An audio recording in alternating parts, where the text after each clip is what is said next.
Businesses thrive by knowing customer insights because today's insights are tomorrow's facts. At iResearch, we live and breathe insights. And despite searching high and low, we were unable to find a customer insights podcast that answers one of the most important questions in business. Why do customers do what they do? So we launched one. Hi, I'm your host, Darshan Mehta.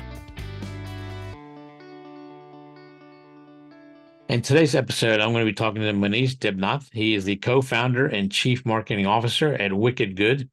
He is an entrepreneur, a design thinker, philosopher, and an activist with a genuine passion for consumer behavior and communication that amplifies human potential and shapes subtle qualities of the human spirit. Welcome. How are you, Monish? Thanks, Darshan. Good morning. Good morning from India. Thanks for having me here. Really excited about the conversation. I'm looking forward to it. So to get us started, tell us a little bit about your personal journey and some of the aha moments that have put you where you are today. I think every journey in itself is an aha moment, right? The point that you've made it so far, and when I say so far, it's not the accomplishment or the success. It's about like the potential journey of the life, right? So it's a mix of a lot of aha moments, okay? And specifically when you're in a dynamic and a dramatic country like India, okay, every aspect of the media, entertainment, marketing is pretty much filled with a lot of, mind-boggling moments. And mind-boggling moments could be both from a positive paradigm as well as something which is from a practical paradigm. There are the best way of looking at approaches would be to not think of it as negative aha moments, right? So yes, I am a literature student. Ventured into the world of behavioral science, did my management and mass communications, okay, and with a core focus on the behavioral understanding of the human mind. Started my career as a writer, okay, and I think potentially ventured into the world of strategy. And when I say strategy, it's a glamorized word for a very, very, very easy, state of mind, which is simplification, right? Strategy is nothing but simplification. So I think as a writer, you tend to simplify what your thoughts are so that people can understand it better. It was not digressing very far away from there. Used my observation capabilities, my research learning and research skill set that I've learned over the period of time, okay, and got into the world of strategy. Started with Saatchi and Saatchi, ventured into DDB, went to BBH, worked for some time in JWT, then led the strategy piece in Havas, India, and then finally ventured into the world of startups. And food being very, very close to heart and close to the culture I belong to. Okay, wanted to do something in that space. So yes, I think that's the overall journey, and that's where there were a lot of aha moments. And I'm sure as we unfold this conversation, specific points could be kind of seen, and I think you'll be the best judge to kind of validate whether that's an aha moment or not. I'm not sure I'm a validator of aha moments. I'd say more of a seeker of aha moments. So tell me, what actually led you and what sparked your interest in consumer behavior? To be very, very honest, I think the human mind has always intrigued me. Come from a family where books, stories, cinemas were of very, very important sense, right? I grew up in a very small hill town in India called Kohima. Okay, and back in the day, the entire population of that entire state would be probably 80 to 90,000. Okay, and so our only way of nurturing the mind was getting into the world of fantasy, getting into the world of learning, right? And you see how cultures define behaviors, right? So came from a very nuclear family, okay, where thinking was always given extreme importance. Okay, point of views were given extreme importance. So thereby understood the importance of having a perspective in life very early. Okay. From there, picked up a strong liking for literature, picked up a strong liking for storytelling devices. Back in the day, I think radio was very, very important. Really liked how a small hill town catching frequencies from Russia, catching frequencies from different parts of the country, and then going back. It was not so easy to translate those scripts, right? It was not so easy to kind of record it, hear it back, and then understand how people are talking in different cultures where the medium is a constant. So yes, I think the place of birth, origin, the kind of culture I grew up in, gave me the interest of venturing into the behavioral science and venturing into the human mind. Interesting. So you've been doing this for a while now, and I'm wondering, have you discovered some consistencies or things that you find, to be true for consumer behavior on a regular basis? Because of the insights you've gained or aha moments you've had during your pursuit of consumer behavior. I think one of the most important learnings as I progressed into this journey of my career as well as my life is the fact that there are certain consistencies. There are certain, broad rudimentary points, okay, from point A to B to C to D and so on and so forth to infinity. Okay, there are some things which across cultures are constant. Okay, what makes human beings behave differently is their exposure to the environment, right? I think at the core, we all are made of the same chemical components, right? If we split open our body, we will have the same chemicals. Okay, if we kind of see our entire construct genomically, we'll be pretty much consistent. But what actually impacts our thinking is how we get exposed to the external environment, right? So that's something which has been very, very poignant and strong as I went through my journey. And also, what is very crucial is the fact that how culture plays such a crucial, impact in the overall construction of this person. And when I say culture, one is an existing culture of the home or the, like how do I say? It's heredity, right? Yeah, the culture is also heredity, right? You grow up in a specific family, you have certain value systems, and then you go to the external, learning entities, which happens to be a school, which happens to be a college, and then so on and so forth. You build your own little, little groups of friends, right? So thereby you're absorbing everything, and all those are actually determining who you actually potentially will become, right? And in a country like India, it's varied culture, right? Even like just for an example, I came from one of the smallest hill towns in India called Kohima. Now Mumbai has been home for almost 20 years now. Okay, and it is home. And in Bombay, I think there are different Mumbais inside one Mumbai, right? Every pocket is a different culture. Every, be it the Gujaratis, be it the Marathis, be it the Parsis, be it the, North Indians from UP and Delhi, right? Everything, when they come and settle here, the kind of behaviors that they express, the kind of approaches that they take towards similar problems, similar questions, similar constructs, that's what is fascinating, right? There are certain consistencies where everybody behaves the same, okay, but what kind of becomes that aha moment is like, wow, just because that person had the culture of having mustard in their regular food regimes, he's picking up something which is made from 100% healthy elements, but mustard plays a very strong role. I'm just giving a random example here, right? Like small nuances, right? Overall, like you would have never understood, wow, that even works. As an example, a popular snack brand in India, once they had launched flavors specific to regions, right? So in Tamil Nadu, they launched a specific flavor which was tamarind based, because tamarind is very, very essential and quintessential in the culture of Tamilians, right? Be it the sambar, be it the food, be it everything, right? The religious importance, the mythological importance of tamarind, okay? And it was a snack, it was a wafer, right? Similarly, in the East, they had the same version with mustard. Okay, so I think as as somebody who is a practitioner in the world of human behavior, you have to keep your eyes open, and you have to always feel aha when it is a simple aspect. You don't feel aha when it is a complex aspect. When it is a simple one, I think that gives you more aha moment than something which is like, wow, I never expected this to happen. When you see, oh, this was so easy, so predictable, and it ought to happen, that's when you get the aha moment, at least for me. Interesting thing is, I agree with you. You're looking for the simplicity of stuff, but the hardest part is getting to that simplicity. So, do you have some tips on how do you get to those aha moments, or how do you, peel them back or on and discover them?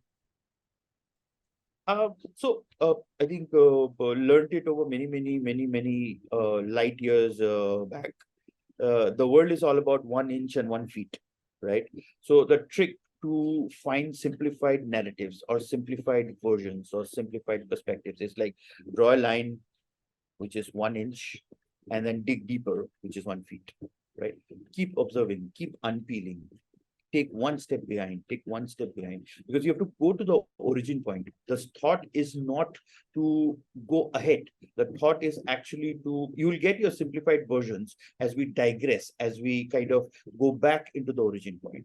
And once you reach the origin point, then it becomes very easier for you to kind of envision what exactly would be the progressive step next to that. So I think the trick is to follow the framework of 1 inch, 1 feet. Okay. See what is happening, what is there on your face value, and then dig deeper. How do you define insight? Insights. I think insights are basically those aha moments in observations. Can you give me an example of a recent one that you've been struck by and it really resonated with you? I think every day is a day of insights, right? And ironically and very difficultly, people kept saying that, let's find new insights, right? Be it the world of science, be it the world of culture, be it the world of literature. Everybody says, oh, let's find new insights. But ironically, there are no insights, right? There are no new insights. There are insights which exist, okay? And they keep getting evolved as we progress, right? As an example, right? I think what we realized when we ventured into the world of food was the fact that a good mom always says no. A bad mom always says yes. Right. And when I say good and a bad, okay, I'm not necessarily validating or giving them a judgment call. Okay. A mom who always wants good for the family, for the child, when it comes to food, will always be somebody who says no to a lot of things, because a lot of things are in that no-go space. Right. A magical mom, okay, a transformational mom will always say no to it. Right. So we understood that a mom who says yes is actually not the actual articulation of a progressive mom. A progressive mom is always going to be saying no. So that was something which was like an aha moment, right? Because it was so simple, right? We've all grown up in houses where we're like, Mom, can we do this? No. Can we eat this? No. Can we go there? No. And we're like, Mom, you don't understand me. You're like old now. Right. But then we actually say that, oh, she is the most progressive one. So what led you on the path to go into the food and beverage arena? I think worked a lot on different FMCG giants, right? So, worked exhaustively on levers, worked exhaustively on ITC, right? There were a lot of other brands in the country as well as the global paradigm, okay, who have ventured into different kinds of foods and beverage. Was fortunate to work on them. And also as a person, as an individual, come from a Bengali household where food is extremely important. Okay, you kind of throughout the day, the biggest topic within the family, outside the periphery of family, is always what is for lunch, what is for dinner, what are we going to eat for a snack, right? So, and it also gets emulated by the culture we belong to. India is a very heavy on food kind of culture. So did not really think that food is an innovative way of getting into it. I think food was close to heart. There was a lot that could have been done in the culture of food, in the category of food. Sorry. Food was very important, and food was very close to the culture belonged to. So wanted to get into that space and see how we could bring about some disruptions, because the category and the overall industry needed a disruption desperately. What type of disruptions are you looking to do? I think the starting of the entire context of indulgent health food in itself is disruption. right? How can indulgent food be healthy, right? You indulge in cheese, but is cheese healthy? No. You indulge in biryani, but is biryani healthy? No, right? So that's what the kind of disruptions we want to bring about is that pick up any of those comfort indulgent food, okay, where health is not a narrative, health is a missing narrative, and kind of bring about that health. So it's like magic, right? It's nothing else apart from magic, which can be used as a metaphor, right? For us, when we chose ingredients like chickpea, red lentils, brown rice, oats, whole wheat, whole grains, right? These are ingredients which are very, very healthy, and nobody thinks of them as indulgent. But we transformed them into pastas. We transformed them into noodles, right? Which is indulgent. Like you want to eat a bowl of pasta, you want to eat a bowl of instant noodles, right? Because those give you that feeling of like, wow, extreme taste. It's repulsive. It's amazing to kind of have that a bowl of noodle when you're feeling off, right? So I think that's what the disruption is all about: taking something which you never predicted to be healthy and making them something which is absolutely deliciously, irresistibly delicious. And so give me an example of what you've done to do that. That's what I said, right? The example of like how we took ingredients which are otherwise No, very, very but a healthy. specific dish or specific product in terms of that you've actually done, and how is it done in the marketplace with this insight that you've had? We broadly have three broad categorization in the portfolio. Okay, pastas, instant noodles, and Hakka noodles. And if you let's pick up pastas, right? If you draw the spectrum of audience for pastas, one on the extreme end of the spectrum will be evolved palates who look at pasta as a very gourmet sort of a consumption pattern, which is evolved, which is made with pesto, which is made with cheese sauce, which is made with like blah blah blah blah blah, right? Which is really evolved palate, right? Where you understand the tingle tangle on a palate and you appreciate that and you go and accentuate it. On the other end of the spectrum is the mass spectrum, which look at pasta as a commodity, right? For them, like, giving you an insight, right? In India, a lot of people, rotis, right? Breads, right? Parathas, rotis, right? That's staple for majority of us Indians. So there are pockets, okay, where people cook pasta, which is loose, disorganized market, where they cook pasta with vegetables, with masalas, with spices, and they consume it like a curry, consume it like a sabzi while eating roti, right? So it's just like, what gives us, what the notion that it gives us, that people love pasta. People love the concept of a element which is made with wheat, mixing along with their veggies or proteins or spices of their choice, but they don't want to eat it alone. They don't want to eat it single-handedly. They want to consume it with something which is far more staple, which is a rice, which is a roti in this case, right? So that in itself was a very, very aha moment for us. When I said, wow, people actually consume pasta like a sabzi. Okay.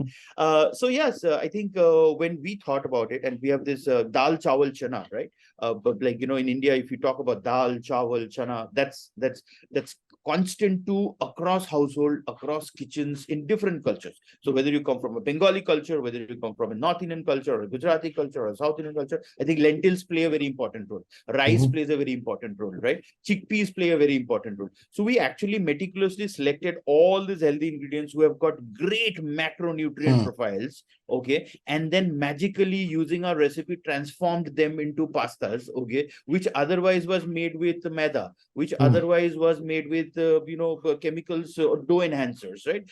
Which were not good for your health because it was just like empty calories. It goes into your tummy, it fills up your stomach, and then that's about it, right? Like it doesn't give you any nourishment quotient.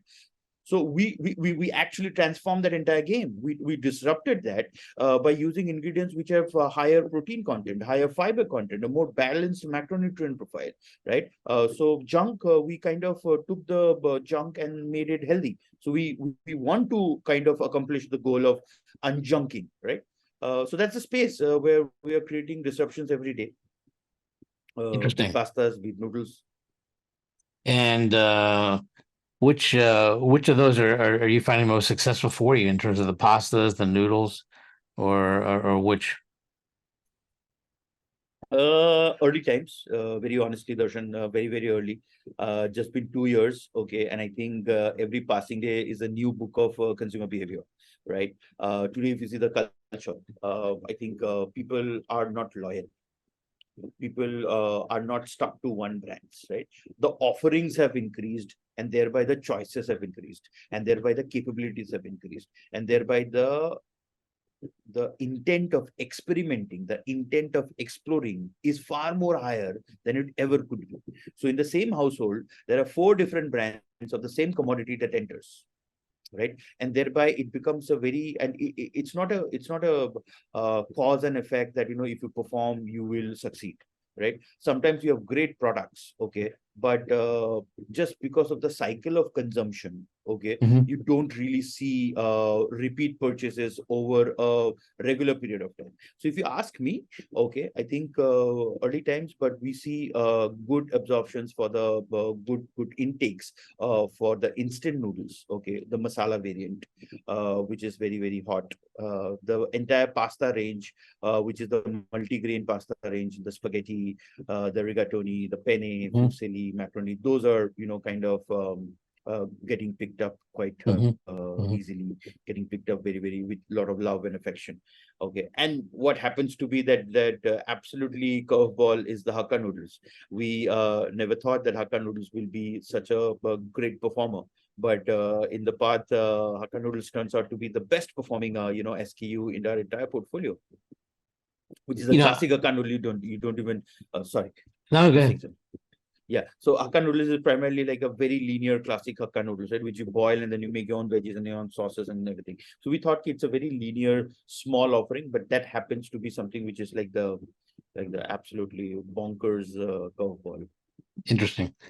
So I'm curious, when you're developing new foods, you're trying to basically make them healthier, but how does that impact taste? And are you seeing that to be a challenge, or have you figured out a secret to make sure it tastes good too? There's the biggest elephant in the room, okay, because I think taste is very intricate, right? And taste is very linear, right? You either like something or you dislike something, right? There is no spectrum, right? There's like, oh, I like it a little bit, I dislike it a little bit. It's not that. India is a very flat out, country where like, oh, I love it or I absolutely dislike it, right? And taste is first in this culture. When it comes to food, it's a taste first culture. It's not a health first culture. Okay. If you're consuming for health, then you don't think taste. Okay. But if you are selling pastas and noodles and saying that you are indulgent, you can't sell health first. We are always about taste first. We are tasty and healthy. We are delicious yet nourishing. Right. So that's something which is very important from us from a communication perspective, from a development perspective. But like a question, okay, is it easy? Absolutely not. It's one of the most difficult things to do. It's one of the most difficult things to do. And you have to constantly keep feedback as your guiding light. You have to constantly give it to customers. You have to constantly give it to different segments, audiences who Right. you potentially think would be consumers, and keep their feedbacks on, keep their feedbacks coming, right? And keep on improvising. There's no rocket science. There's no trick. There is no aha trick to get the taste right in the first go. Not at all. It's a relentless process, and we are still doing it, and we'll keep on doing it. I agree. I think it's an ongoing process. And I'm curious, how much of a role does texture play in your food and the success of it have you found in your research? Oh, extremely important. I think mouth feel, texture, the look and feel, but because today everybody, and I think that was always the scene. Incidentally, today phones have become right like the midpoint between you and everything that gets exposed to you. So you eat with your eyes first, okay, then you eat with your mouth, and then your body kind of enjoys it, right? Hmm. So if the texture is not right, okay, your eyes don't like it, right? And if your texture is not right, when you take a first bite, it doesn't give you that mouth feel, right? Hmm. So we had to really kind of, and that was one of those initial hurdles that we had to surpass, and thankfully, so now the audiences who get into us, who kind of understand and buy us on a repeat basis, or even as first timers.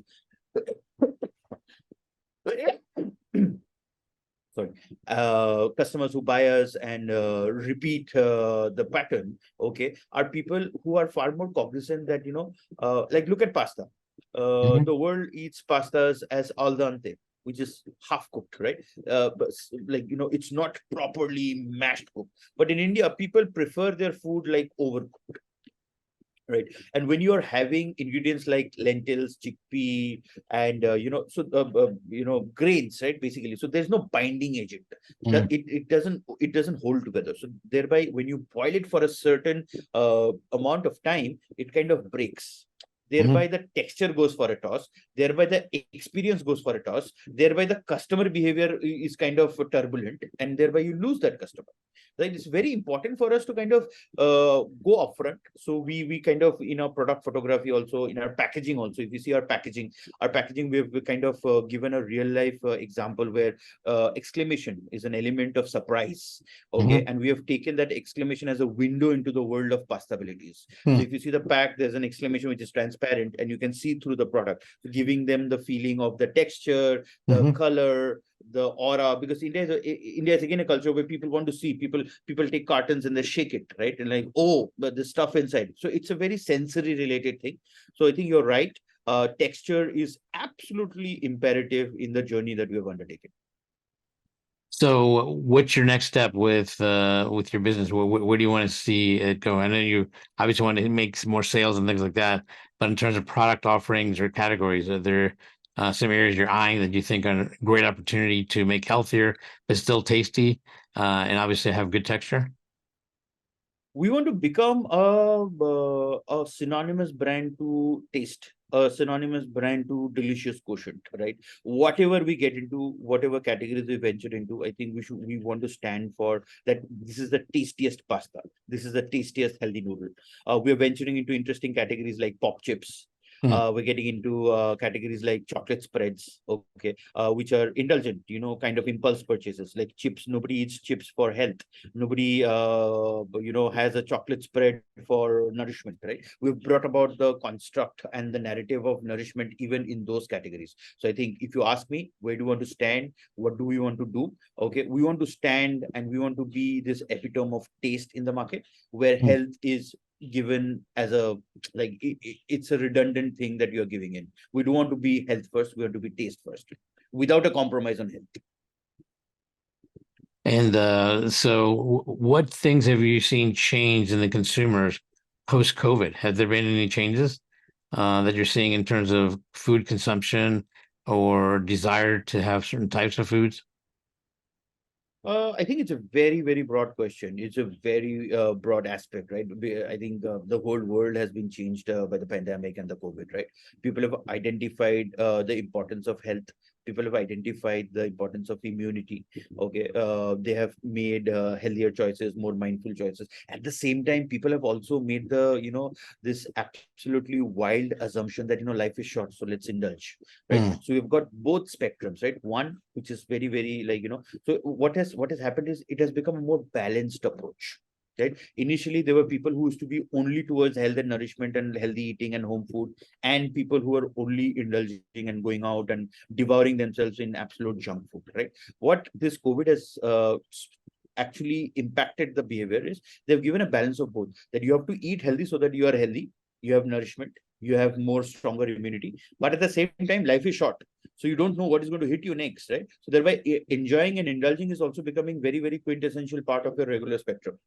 So that's where the behaviors have kind of taken us. It's a mix of both, a more balanced approach. So I'm curious now. I agree with you. I think a lot of people are going more towards natural and taste and everything. But I'm curious, what do you see happening in this space in the food and beverage area where you're having meat made from vegetables or things that are basically substitutes? They're actually not the real thing, but they're substitute trying to taste like that. What are your thoughts on that whole movement and where you think it's headed? I think I'll want to answer this in a little different manner, right? If you see how the world is changing, right? It's no longer about meeting personally, shaking hands, giving a hug, and then sitting and chatting for hours. The world has become divided with the screen, right? So virtual experiences are here to stay. virtual experiences, virtual aspects of different, life activities are here to stay, right? So thereby things which are healthier, perceptual value, right? You're eating soya chunks, but they taste like chicken sausages. Okay, you're having parsley, but they taste like eggs, right? But they're here to stay. But I think it's also going to be on timer, right? It's not going to be your regular way of life. Okay, it's only going to take some time for them to penetrate inside our household and replace everything which is the OG, right? People will have a balance of OG, which is original, and the substitute. Okay, as we go forward, slowly and steadily, the original and the OG will get diminished, and the substitute will kind of overtake. But there's a long time to. There's a long way home. Yeah, I think it's interesting how people still, I think, ultimately want taste, and I think they're trying now with some of these substitutes, but it's actually more processed than the food. The one trend is people going towards more natural and less processed, but in this other direction are these foods that are substitutes, and it's much more processed. So I'm curious because I know you do a lot of consumer behavior research. What are you seeing and what are you hearing? And so I was just curious. Do you think it's a category that will grow as much as people seem to promise? And again, the things, the drivers of sustainability, carbon footprint, things like that. But ultimately, I think, as you know, things boil down to taste, texture, and even temperature. We haven't talked about temperature. I think that's quite a big factor as well, isn't it? Yeah, I think there was a time which was all about innovation, right? Where newer things came in, innovative things came in, and people imbibed into it. But today it is about innovations with responsibility, right? You might innovate, you might bring in something new, but how responsible are you towards our health? How responsible are you towards your outer environment? How responsible are you towards the overall planet, right? So sustainability, responsibility, I think are very, very important. Okay.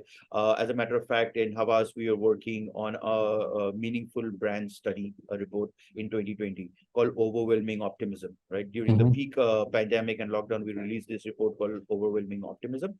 And over there, and it's not a differential, right? It came out very, very strongly that consumers are going to prefer brands, okay, who are sustainable even at the compromise of their experience, right? People will actually choose you, okay, and show support to you even at the compromise of a bit of their experience if they know that you are sustainable, you're responsible to the planet and the overall ecosystem, right? So it's only, but those are small pockets of individuals and small pockets of segments. Okay, with education, I think it'll get far more emanated. It'll far more get kind of deeply engrossed in the culture and the mainstream, right? So it's a matter of time. For now, I think sustainability, innovations play a very, very crucial part.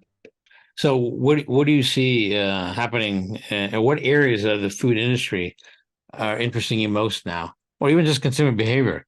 What areas, either of food and beverage or consumer behavior, would you like to delve in further going into the future? I think yes, food definitely is something which is multifaceted. And if you see the category today, it's wide and it's only getting wider, right? There are different kinds of aspects which are getting offered, right? There's a tea, there's an infusion, and then there's the flavored tea, right? So if you take tea, if you take food, okay, the sauces, the healthy sauces, then there are DIY sauces, and then there are completely organic sauces, and then there are salads, right, where you completely throw away the concept of sauces, right? So I think people have different mindsets. It's a world, it's a big spectrum, okay, where people have different mindsets, right? Some people look at packaged food as completely unhealthy. Like if you are packaged, then there is no concept of healthy. Okay. But if you are not packaged, okay, then you are healthy, right? You go to the fresh stock, go for organic. So it will become difficult for marketers, it will become difficult for brands to convince after a point in time that packaged food could also be healthy, because the entire premise is like, if it is packaged, then it is not healthy. Yeah, I think it's still going to be dependent, driven by taste. If somebody really dislikes that product, they're going to have it regardless. And that's what I found. Even though they want to support the environment and everything, a lot of things people say, I just really like it. Even it may not be healthy Yeah, for but me, that's they're a still small, going to, yeah. yeah. Yeah, there is a huge segment. That is the mass segment, right? Where people don't really care about anything as like, if it's tasty, then I'll go for it. Okay. But that is slowly changing. People even at that segment are also becoming health conscious, right? Yeah. In India, just as a matter of culture, right? Today the gym culture, today the workout culture has become very, very important. Like, if you go to Instagram platforms, which are, expressive platforms, you will see, segments in, geographical areas which are not tier one, okay, which are not even tier two, even in tier three and tier four, concepts of sweat selfies, concept of gym selfies are becoming very, very, interestingly expressed. Right. So thereby health is not aspirational anymore. Health is part of lifestyle. Right. So, but do I want to compromise on health? Do I want to compromise on taste? Am I okay to compromising on taste? I don't think so. Like, it will never be so, right? You will always want things which are to consume, which are tasty. Healthy will always be a second aspect. Yeah, I agree. So in the world of consumer behavior or food and beverage, who would you like to have a meal with and pick their brain? I think I would really want to share a meal with probably a Plato, probably an Aristotle, and to see how they could see the future so crystal clearly, even hundreds of years back. Right, I think that fascinates me. Right, they are basically behaviorists. Right, be it Plato, be it Aristotle, be it Nietzsche. Right, you can take any names of big philosophers. Okay, or philosophers who resonate with us. Okay, they were nothing but human behavior engineers, right? Mhm. And I would love to, have a bowl of pasta or have a bowl of noodles and understand how their mind works. That's interesting because I think I've shared the same sentiment as you have, and I've really thought about it. And I think it goes back to something we talked about earlier, and that is striving for simplicity, right? Keep Right. deducing and going deeper and deeper. And as you do, you'll get to what is going to be a core truth that's actually going to drive something. So, as much as you and I might think that these philosophers were actually predicting the future, all I think they were doing in many ways was digging deeper into the human psyche and behavior and understanding more than anything. The subconscious is what's really driving a lot of us. Absolutely. Absolutely. Couldn't agree more. And how about in terms of consumer behavior? Any particular people that are currently living that you'd like to have a meal with and pick their brain as well? I wish Steve Jobs was alive. I think to be building the biggest tech firm in the world, okay, without being a techie, needs a strength of a different kind, right? And that's something which we all ought to learn, right? That you don't necessarily have to know what you're doing. You necessarily have to know how to deal with people who know what you want to do. Right, so that's something which is amazing. That's something which is beautiful. I think Warren Buffett, somebody who tells us a complex construct of finance in such simplistic words, is somebody whom I really look up to. Okay, otherwise I'm not a left brain person. I'm largely a right brain person, but when I hear him, I always feel that wow, finance is so very creative. Right. And yes, so that these are some individuals. I'm old school, so I don't really have anybody in Neo or the recent times with whom I would, and this is with no disrespect, probably I don't resonate with them. Okay, I still like old school entities. I still like the old way of running the world. Okay, with a hint and a flavor of the new age tech. Well, you're still pretty young, so that balances it out. So, That's kind listen, of you, but yeah, yeah. Thank well, you. Manish, it's been a pleasure talking to you. I appreciate your stories and insights, and I'm looking forward to seeing what you're going to be doing with, moving forward with the new food dishes and things as you discovered new insights with consumers and food preferences. Yes. Thank you. Thank you so much, Darshan. It was a pleasure to have a conversation with you. Thank you for your time and the opportunity to be on your platform. Appreciate that. You're welcome. Thank you as well. Getting to AHA was brought to you by iResearch. To find out more about us, head to iResearch.com and make sure to search for Getting to AHA in Apple Podcasts, Spotify, and anywhere else podcasts are found. And don't forget to click follow to ensure you don't miss any future episodes. Thank you for listening.